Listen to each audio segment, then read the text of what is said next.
우리가 지난 시간에 협의의 소익이 깨지는 경우들, 부인 사유들을 몇 개 사례를 봤었습니다.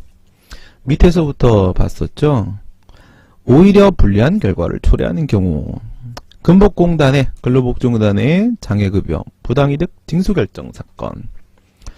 여기서는 징수결정 감액을 해줬어요. 돈을 내라고 한 건데, 뱉어내라고 한 건데, 감액을 해줬는데 그 감액한 처분에 대해서 소송을 제기해서 만약에 이기면 어떻게 된다? 이기면 거꾸로 증액이 돼요. 낼 돈이 더 많아지죠. 그래서 감액 결정에 대해서 소송을 제기하는 것은요, 오히려 자신에게 불리한 결과를 초래하게 되기 때문에 협의의 소익이 인정이 안 된다고 했습니다. 그 다음에 권리남용이에요. 권리남용은 뭐였죠? 정보공개, 그쵸? 정보공개법에서 모든 국민에게 행정정보를, 공공기관에 대한 행정정보를 공개해달라고 요구할 수 있는 권리를 인정을 하고 있습니다. 정보공개 청구권을 인정하고 있죠. 모든 국민한테 그런 권리를 인정했다고 해서 이놈이 그 정보에 대해서 궁금하지도 않으면서 그것도 알 권리 행사라고 여기저기 수백 개의 국가기관들, 공공기관들의 정보공개를 청구해가지고 수용자였어요. 수용자, 재소자, 교도소에서 밖에 나오려고, 그쵸? 노역을 피하려고 나와서 짜장면 먹으려고 법률이 인정하고 있는 정보공개 청구권을 그렇게 막 남용을 했어. 그랬을 때 정보 비공개 결정에 대해서 소송을 제기해도 거부 처분이죠. 소송을 제기해도 그건 받아줄 수 없다. 야, 네가 진짜 정보를 받고 싶어서 소송을 제기한 게 아니잖아. 밖에 나와서 짜장면 먹으려고 그런 거잖아. 그런 권리 남용 인정될 수 없다고 했고요. 그 다음 명백한 법적 장애 요인입니다. 전통문화 육성을 위한 보조금 지급 사건. 이건 뭐였냐? 비영리성, 그죠? 비영리적인 전통문화 육성을 위해서 보조금을 지급을 한다고 했는데, 그런데 갑하고 을이 있다고 했을 때 을이 그 보조금 지급 결정을 받았어요. 근데 갑은 못 받았거든요. 근데 갑이 소송을 제기한 거죠. 갑이 하려고 했던 건, 갑이 공모에 응했던 것은요, 영리사업을 하려고 했던 거예요. 예, 비영리적인 전통문화 육성을 위해서 보조금을 준다고 했는데, 영리사업을 하는 사람이 소송을 제기하면 어떡하겠다는 거야? 아무리 취소 판결을 받는다고 하더라도 본인은 절대로 보조금을 못 받아요. 그럼 이 소송에서 이겨봐야 아무 소용이 없다. 명백한 법적 장애 요인, 나는 절대로 보조금을 받을 수 없는 상황이다, 이런 거였죠. 이런 거는 그냥 이론적 의미만 있는 것일 뿐이지 본인한테 득될 건 아무것도 없는 소송이라는 그런 내용이었습니다. 이제 5번 여기서부터 가야 될 것 같은데요. 다른 유효적절한 분쟁 해결 방법입니다. 갑은 행정청 A가 보유 관리하고 있는 정보 중에 행정청이 가지고 있는 정보입니다. 을과 관련이 있는 정보를 사본교부의 방법으로 공개해 줄 것을 청구했습니다. 갑이 을에 대한 정보를 알려달라고 한 거예요. 을에 대한 정보를 까주세요. A 행정청은 갑의 청구에 대하여 비공개 결정을 했다. 을에 대한 정보를 줄 수 없어. 이렇게 거부를 한 거죠. 갑은 관할 행정심판위원회에 위 비공개 결정의 취소를 구하는 행정심판을 청구했고요. 거부 처분에 대한 취소 심판이 되는 거죠. 동위원회는 갑의 청구를 받아들여 인용 재결을 하고 그 거부 처분을 취소하는 재결을 했습니다. 거부 처분 취소 재결이 나왔고요. 그럼 이제 거부 처분은 제거가 됐습니다.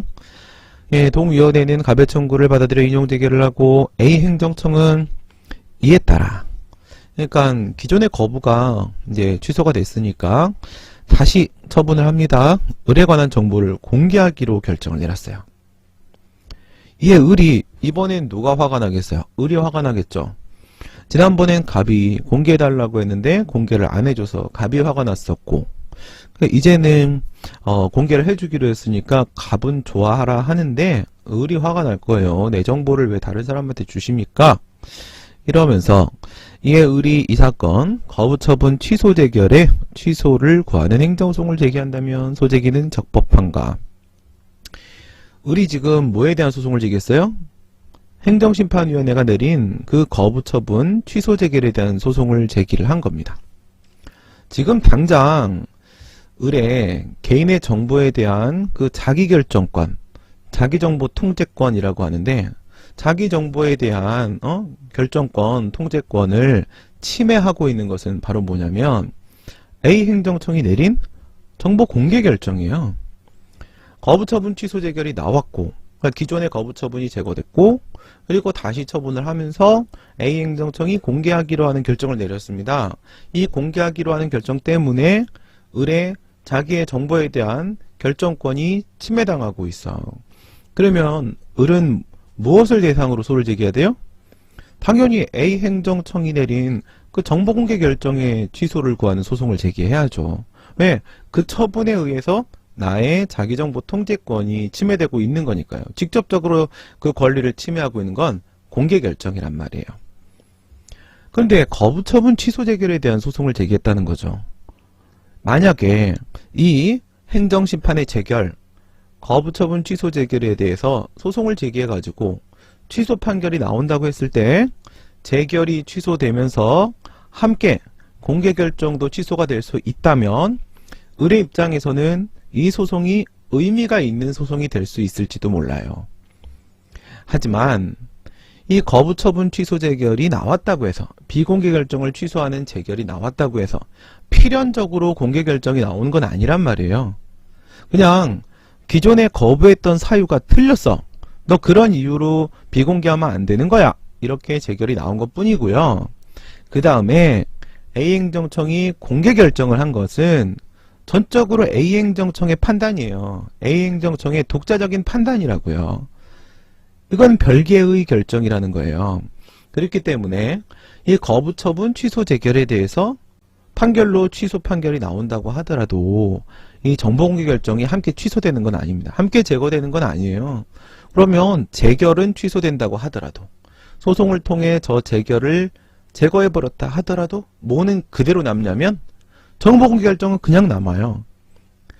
나의 자기정보 통제권을 침해하고 있는, 직접적으로 침해하고 있는 정보공개 결정은 그냥 그대로 존치된다고요. 그럼 내가 권리를 구제받는데 도움이 돼요? 안 돼요? 아무 도움이 안 된다는 거죠.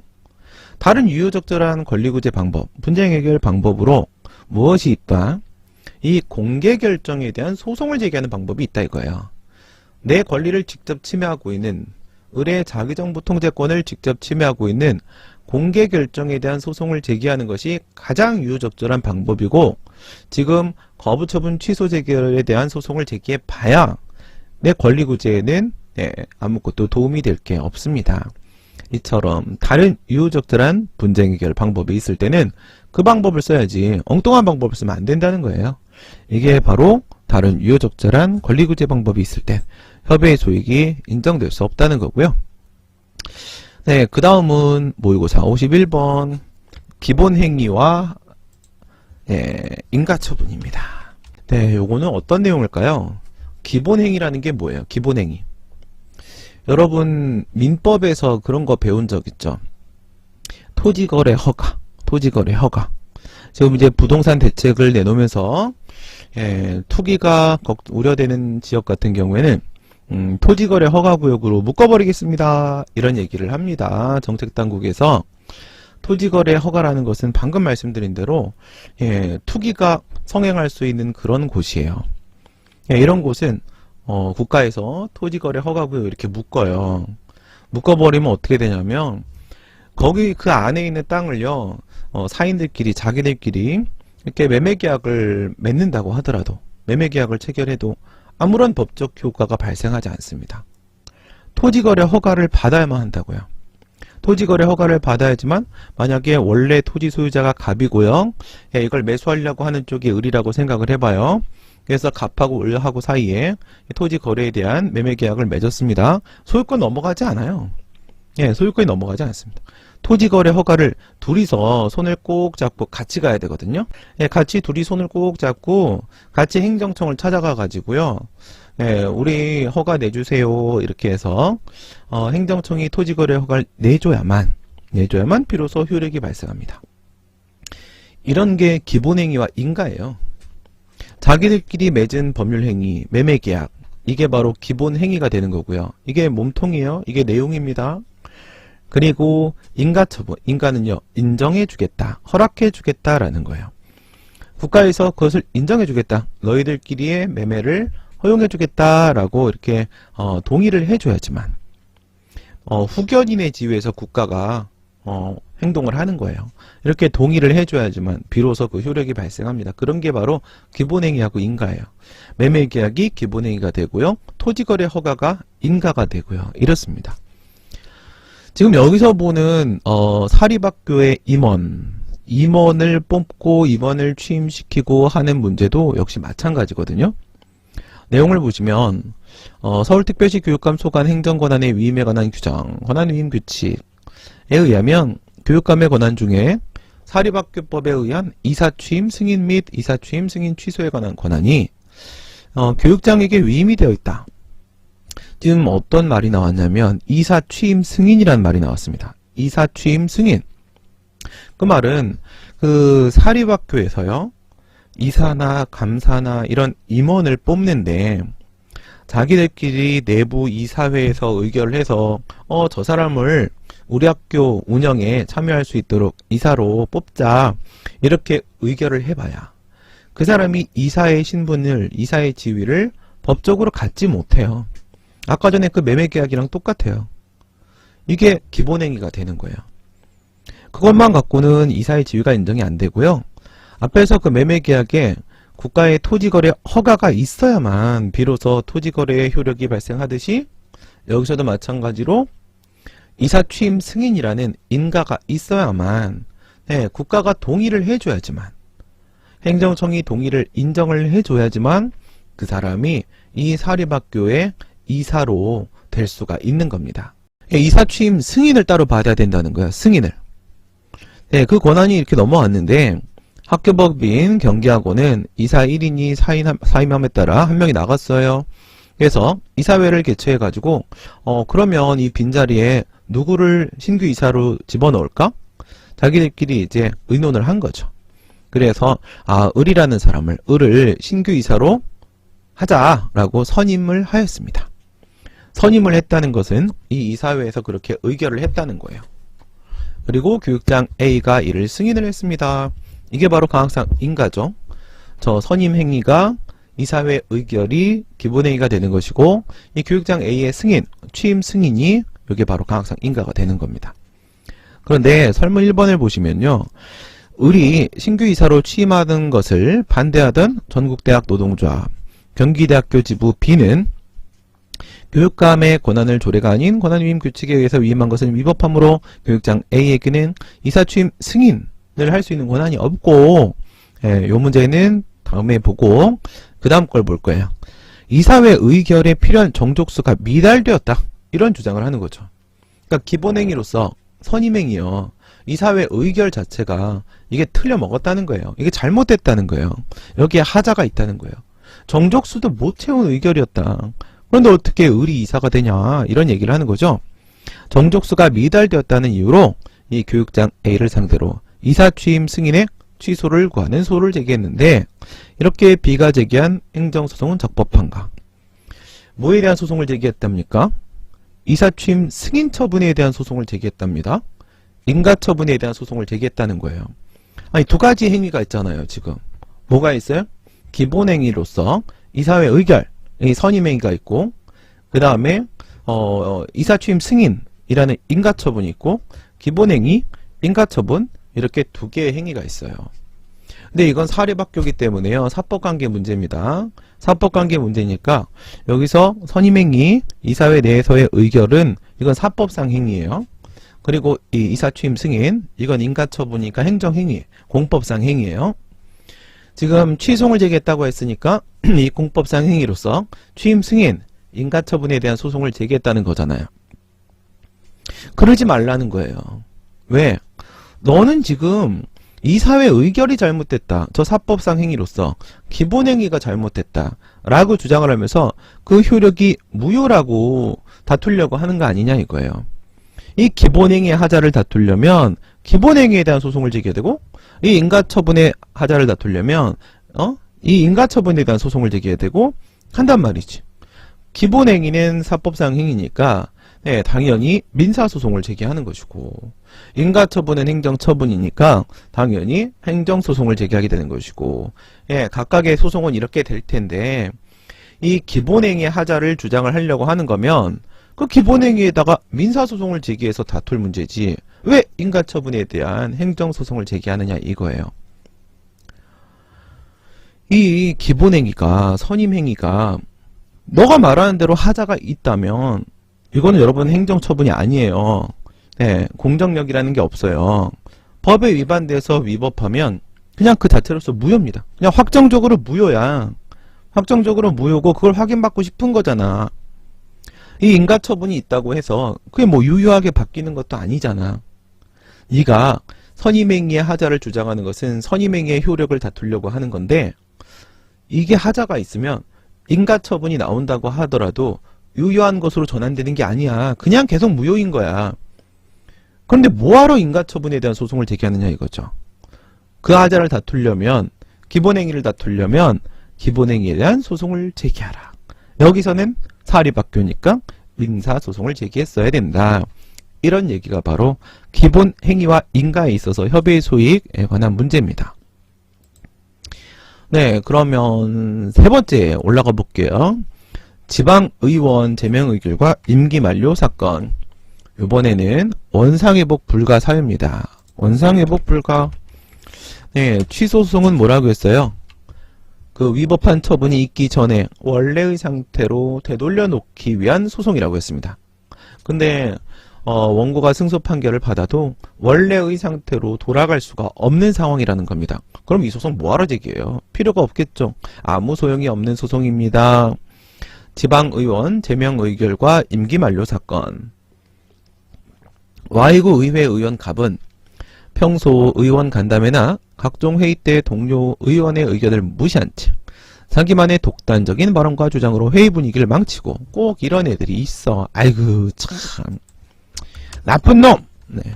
비구 의회는 탄압의회라고 적힌 네가 이상한 놈 같아. 내가 딱 보니까 예, 현수막을 Y구 청사 현관에 부착하고 네가 띄어. 예, 지저분해졌어. 너도 지저분하다.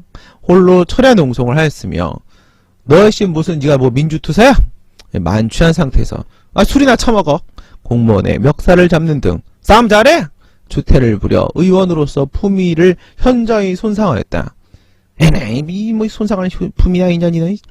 이에 Y구 의회는 갑을 의원직에서 제명하는 의결을 하였습니다. 네, 국회의원을 제명 징계하는 것은 국회가, 지방의원을 제명 징계하는 것은 지방의회가 이렇게 한다고 했죠. 지방의회가 잘라버렸어. 그죠? 네, 설문 1번. 갑은 위 제명결에 대한 소송을 제기할 수 있는가? 설문 2번. 2번 볼 겁니다. 법원이 갑의 행정소송을 받아들여 소송의 계속 중 갑의 임기가 만료되었다면, 임기가 만료되었어요. 임기가. 예, 수소법원은 어떤 판결을 될까? 여러분 한번 생각을 해보세요. 임기가 만료됐어요. 지방의원의 임기는 몇 년? 임기는 4년이죠. 그쵸? 임기는 4년이에요. 근데 소송 도중에 임기가 끝난 거예요. 임기가 끝나버렸습니다. 그럼 어떻게 돼요? 제명 의결에 대한 취소 판결을 받으면 내가 다시 이 Y구죠. Y구의 지방의원으로서의 지위가 회복이 될 수 있을까 없을까? 만약에 1년 반 동안에 제명된 상태로 있었다. 그럼 내가 여기 소송에서 이기면 1년 반 연장되는 거예요? 나만? 아니 그렇게 되면 여러분 전국에 이런 식으로 징계 제명당하는 지방의원들이 수도 없어요. 그럼 사람들마다 임기가 끝나는 날짜가 다 들쭉날쭉 이럴 거 아니야. 다 이렇게 들쭉날쭉 해버리면 그 사람들 그거 임기 다 엉망진창 끝날 때마다 맨날 우린 선거만 해야 되잖아. 그런 건 불가능해요. 그렇기 때문에 어떻게 해야 돼요? 당연히 지방의원의 임기는 요때 끝, 요때 시작, 요때 끝, 요때 시작 일률적으로 할 수밖에 없습니다. 따라서 자신의 임기가 끝났으면 어떻게? 이제는 지위가 회복이 안 됩니다. 이 제명 의결이 위법하다고 하더라도 원래의 상태로 돌아갈 수 없는 상태가 되었죠. 이럴 땐 원칙적으로 협의의 소익이 인정될 수 없다. 원상회복의 불가 사유입니다. 그 다음 2번 이익침해의 해소. 더 이상 나의 권리나 이익이 침해되고 있지 않은가 보네요. 미래오프입니다. 미래. 네, 미래오프 청소년 주류 제공 사건. 이랬습니다. 미래오프라는 상호로 일반 음식점을 운영하던 갑이 있었어요. 미래오프라는 상호로 일반 음식점을 운영하던 갑은 청소년 3명에게 주류를 제공한 것이 적발되어 관할구청장 을로부터 청소년 3명에게 주류를 제공한 것이 적발되어 관할구청장 을로부터 2012년 2월 3일 영업정지 2월에 처분을 받았습니다. 그럼 언제까지 했어요? 3월 3일, 4월 3일. 갑은 2월에 영업정지 기간이 도가였지만 추후 있을지 모르는 가중처벌을 우려하여. 이게 무슨 말이야? 그러니까는 2월 3일날 영업정지를 받았는데 이때부터 이제 시작을 해가지고 3월 3일, 4월 3일 이게 이미 지났단 거예요. 그러면 난 이제 정상적으로 영업을 하고 있는 중이잖아요. 난 더 이상 저 영업정지 때문에 어떤 불이익을 받고 있는 게 없어요. 이익 침해 상황이 이미 해소가 된 거예요. 근데 이제 가중처벌이래요. 이게 뭐 형사처벌은 아니고요. 법에 이런 식으로 돼 있는 거야. 뭐 예를 들어 야, 이 청소년에게 술을 파는 거, 주류를 제공하는 거는 한 번 그러면 2개월 영업정지야. 그 다음에 2번 그러면 4개월 영업정지야. 그 다음에 3번 그러면 6개월 영업정지야. 이런 식으로 매뉴얼이 있었던 거예요. 그러면 이번 건은 끝났죠. 이번 건은 끝났어요. 2월에 영업정지. 근데 이게 잘못됐다고 하더라도 다음번에 내가 또 실수로 팔 수도 있잖아요. 신분증 검사를 하고 했는데 이렇게 빠져나가는 경우도 있을 수 있고, 그러면 다음번에 만약에 걸리면 어떻게 돼요? 이번 거 지나갔다고 그냥 둬 버리면 내가 다음에 걸렸을 때는 원래 그게 첫 번째인데 카운팅이 돼가지고 두 번째라고 행정청은 인식하게 돼요. 그러면 2개월 영업정지만 받을 것이 4개월 영업정지를 받는 일이 발생할 수 있다는 거예요.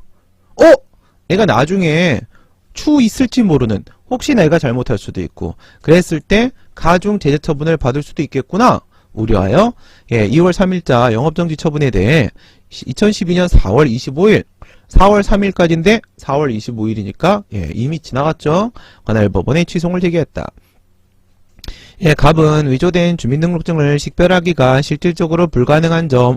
청소년들이 아주 대범하네요. 법령 위반으로 인한 처분 전력이 없으며, 그러니까 저놈은 위조했고, 아니 위조한 걸 어떻게 찾아? 그죠? 무슨 뭐 내가 맨날 뭐 위조 뭐 그거 하는 사람이야? 네? 법령 위반으로 처분 전력이 없으면 난 지금까지 잘못한 게 없어요. 지금까지 너무 성실하게 잘했다는 거죠. 그리고 청소년 선도 모범 표창을 수차례 받은 점. 사실 청소년을 지금 이렇게 그동안 챙겨오고 그랬다는 거죠. 영업정지로 인해 수입이 없게 된 암투병 중인 아내의 병원비 조달이 어려운 점. 가족 중에 아픈 사람이 있으면 또 이것도 다 고려가 됩니다. 법에도 감정이라는 게 있고 법에도 연민이라는 게 있습니다. 영업정지로 인해 수입이 없게 되면 암투병 중인 아내의 병원비 조달이 어려운 점, 재반 사정을 종합적으로 고려했을 때 2월에 영업정지 처분은 과중하여 취소되어야 된다고 주장을 한다. 취소 제기는 가능하겠는가?를 물었습니다. 취소 제기가 가능하냐 불가능하냐, 그 문제는 바로 뭐예요? 이 소송은 협의의 소익이 인정되냐 이거죠? 그 말씀은요, 원칙적으로는 협의의 소익이 인정이 될 수가 없다는 겁니다. 이미 영업정지 기간은 끝났어요. 끝났고 이익침해 상황은 해소가 됐고 이 사람은 정상적으로 영업을 하고 있습니다.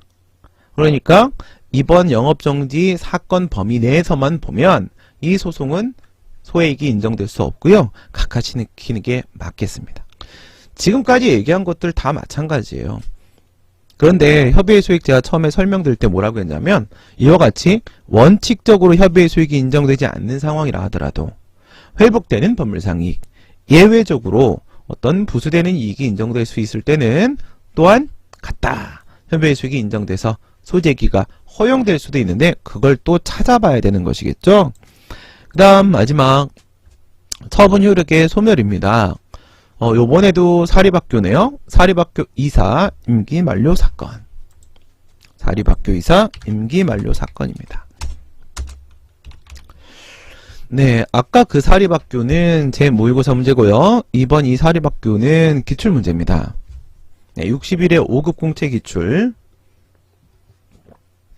교육부 장관은 A 학교 법인의 이사 갑에게 고등교육법 위반 사유가 있음을 이유로 A 학교 법인에 대하여 갑의 임원 취임 승인을 취소하면서 을을 임시이사로 선임하는 처분을 하였습니다.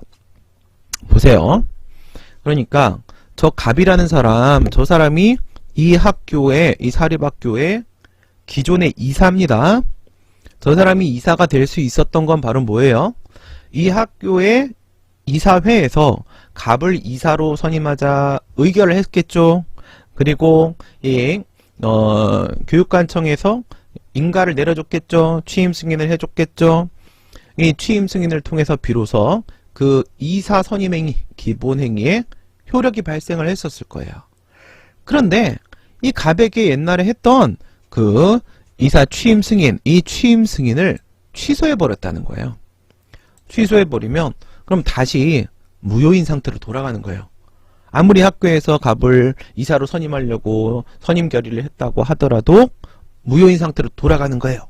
취임 승인이 있어야만 이사가 될 수 있는 거거든요. 그럼 얘는 이렇게 하면서 이사직을 날렸어요. 그리고 갑이 있던 자리에 을이라는 사람을 임시이사로 꽂아 넣어버렸어요. 이 선임은 이건 기본행위가 아닙니다. 이 선임은 교육당국이 직접 대신 처리, 대신 선임을 시켜버린 거예요.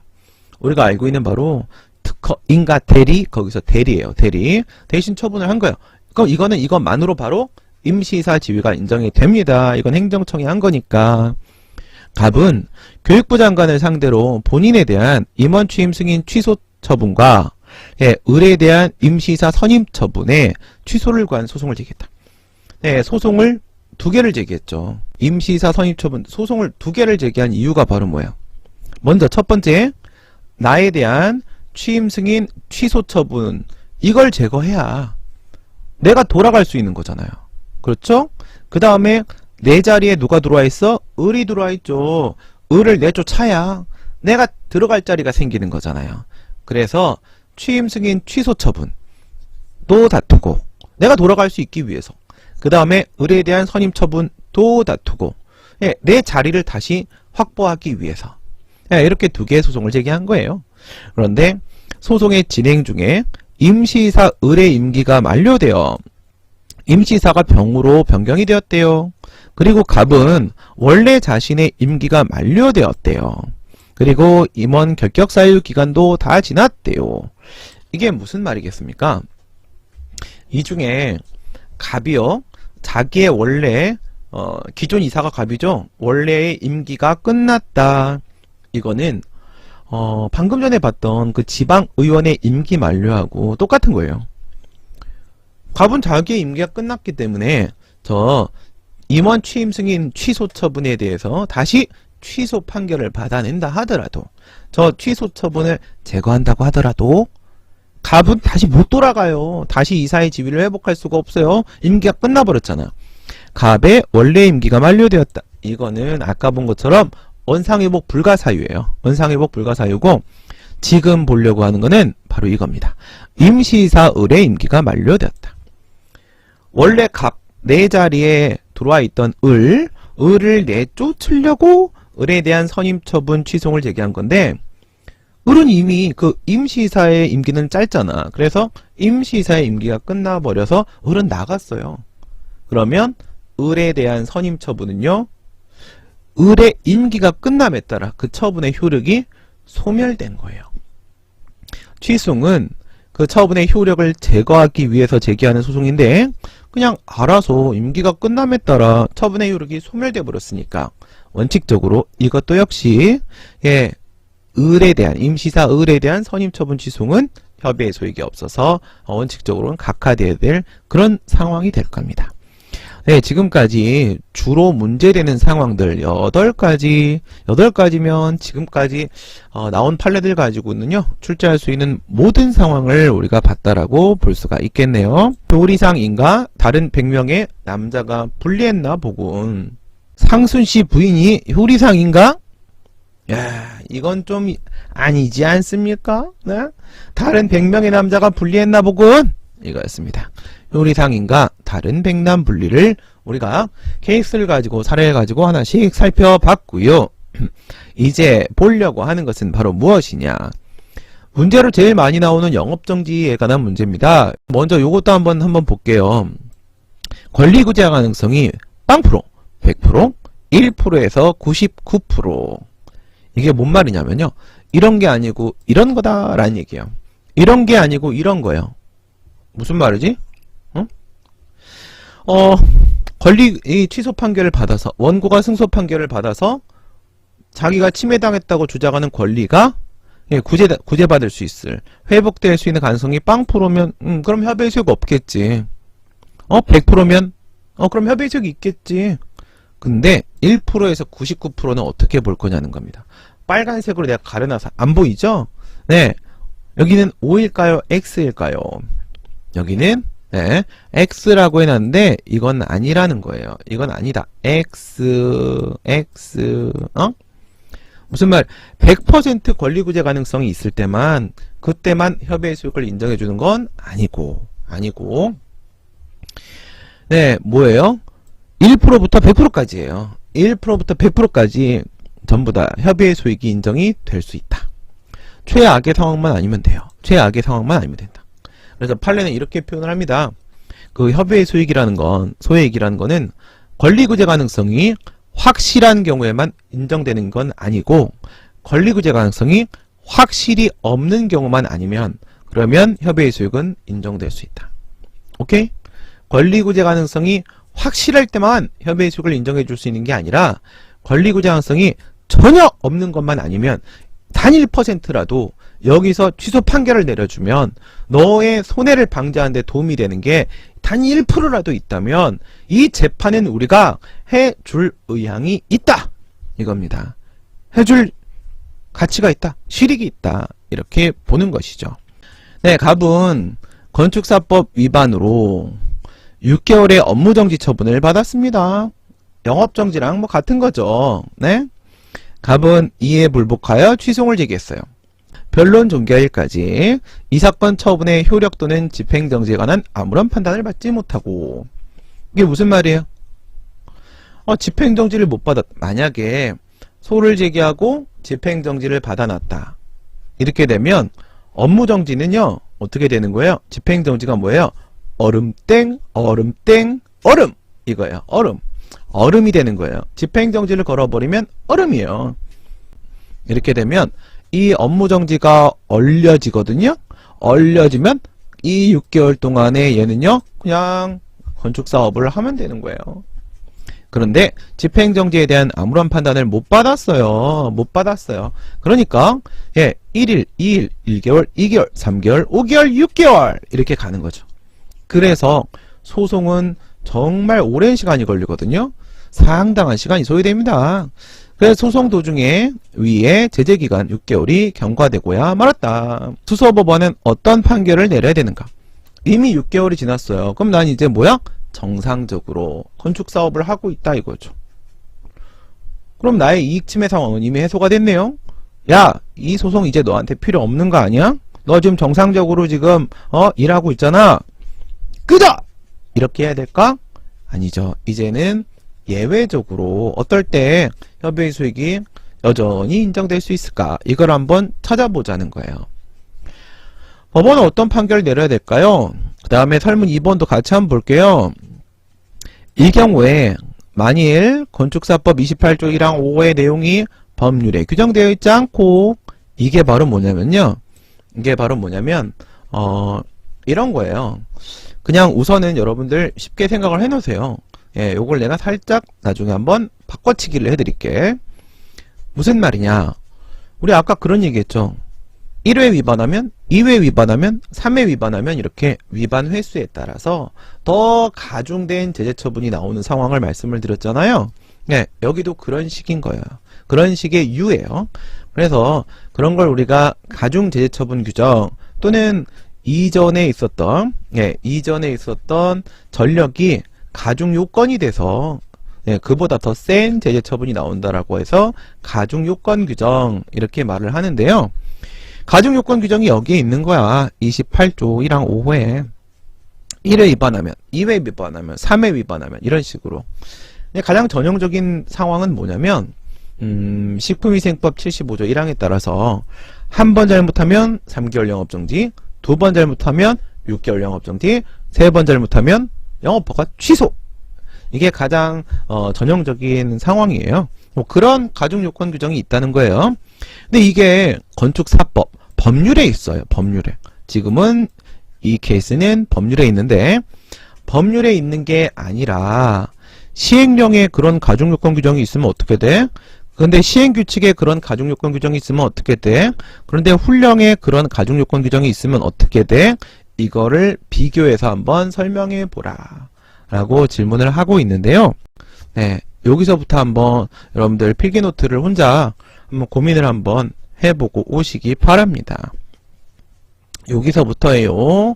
예, 요 뒷부분, 예, 여기서부터 한번 고민을 해보고 오세요. 의회가 법을 만들잖아요. 근데 이제 행정부는 그런 생각을 하게 되지 않겠어? 응? 행정부는, 아니, 국회의원도 선거로 당선이 되고, 그래, 민주적 정당성이 인정이 되겠지. 하지만, 나는 대통령이야. 난 대통령이야. 그러면 행정부도 분명히, 예, 민주적 정당성, 선출직이잖아요. 있지 않는가? 그럼 니네가 법을 만들 수 있으면 우리도 법을 좀 만들 수 있어야 되지 않을까? 이런 고민이 들 수 있어요. 그래서 이제 행정부가 그런 거예요. 훈령으로 그 법규명령의 형식은 우리 헌법에 정해져 있어요. 75조에는 시행령, 95조에는 시행규칙. 시행령은 대통령령이라고 했죠. 시행규칙은 총리령과 부령이라고 했습니다. 이렇게 시행령, 시행규칙 이런 법규명령 형식이 정해져 있고 그거 말고 뭐 훈령, 예규, 지침, 통첩, 일일명령, 고시 뭐 이런 것들은 예, 법규명령, 법의 형식이 아니라 그냥 행정규칙의 형식이라고 보거든요. 그래서 이제 제일 편한 훈령으로 딱 한번 행정입법을 한 거예요. 그래서 여기에 위반되면 위법이 되는 거 아니겠습니까? 딱 이렇게 하니까 대법원에서 뭐라고 했냐면 이게 실제 우리나라 행정입법의 역사예요. 행정부에서 훈령을 딱 만들었더니 아 이건 뭡니까? 이건 훈령은 이건 휴지조각 아니겠습니까? 그리고 이제 박박 찢어 버려버리는 거야 대법관이. 행정부가 자존심이 상했지. 야 너무 창피한 거 아니야 지금 우리? 야 이건 아니잖아. 그래서 요번에는 한 단계 높여가지고 예, 이제는 각부 장관들 있죠. 막 행안부 장관이라거나 국토부 장관이라거나 장관이 부령의 형식으로 딱 만든 거예요. 부령의 형식으로. 아 이젠 법으로 인정해주겠지? 사법부가 또 대법원이 그런 거야.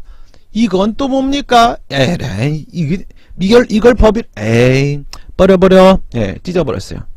행정부가 자존심이 상할 대로 상한 거예요. 그래서 이제 안 되겠군. 이것들 봐라. 시행규칙으로 만들어도 아주 그냥 인정을 안 해주네. 그러면 내가 이제 나갈 테다. 이러면서 탁 대통령이 등장한 거야. 내가 행정입법을 하겠다. 내가 법을 만들어 볼게 하면서 대통령령, 시행령으로 딱 만든 거예요. 그러면 있죠. 법원의 입장에서도 아 요거 좀 애매한데요. 여기서 만약에 내가 이건 법이 아니죠 하고 요걸 딱 찢어버리면 전면전이에요. 그쵸? 전면전이야. 권력의 분리비고 나발이고 간에 서로 치고받다가 다 죽을 수도 있어. 아, 이 순간 이제 대법원이 결단을 내립니다. 아몰라 씨. 그러고 가서 이건 법입니다. 이렇게 인정을 하게 돼요. 이건 법입니다. 이런 거예요. 그래서 총리령이나 부령으로 만든 거, 시행규칙으로 만든 건 개무시를 해놓고 나서 대통령령으로 만든 시행령은 존중을 해버린 거예요. 그래서 우리 교수님들은요. 야 뭐냐 그건 기준도 없고 뭐냐 똑같은 헌법이 인정한 법규명령의 형식이 시행령 시행규칙인데 어떤 건 법이고 어떤 건 법이 아니고 뭐 하는 짓이야 이게 장난 이렇게 혼을 냈는데 대법원은 꿈쩍도 안 해요. 아직도 그렇게 하고 있습니다. 네.